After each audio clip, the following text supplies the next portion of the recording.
In today's video, I'm going to teach you how to fix the WordPress white screen of death. Now, if you're dealing with this problem, it can be frustrating and puzzling, but don't worry, we're here to help you get your website back up and running smoothly. To start off, let's dive right into the WordPress backend. You'll want to navigate to the Appearance section, which you'll find on your WordPress dashboard. Once you're there, click on Themes. This area is essentially your hub for managing the look and feel of your website.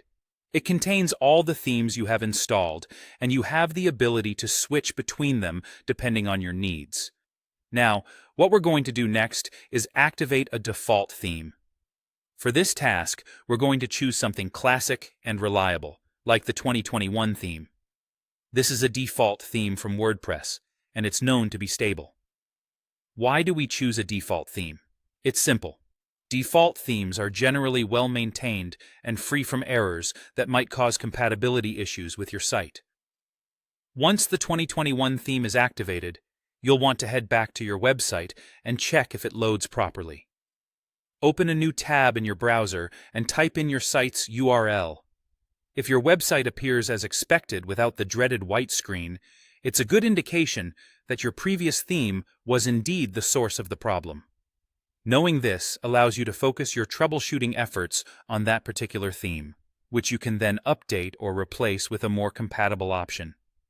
That's essentially what you need to do to troubleshoot and potentially fix the infamous WordPress white screen of death by checking your theme's compatibility. Remember, switching to a default theme is a safe step, as these themes are kept up to date by WordPress itself. It's a quick way to rule out other issues, such as plugin conflicts or server problems. Always ensure your themes and plugins are updated to their latest versions, as updates often fix bugs and compatibility issues. Before we wrap up, let me leave you with a tip. Always have a recent backup of your site before making changes, especially when modifying themes or plugins. Backups can be a lifesaver if anything goes wrong. And that's it for today's guide. With this simple yet effective check of your WordPress theme, you can identify one of the common causes of the white screen error. We hope this has been helpful for you and that you're now feeling more equipped to handle this issue. Thank you for watching, and we'll catch you in the next video.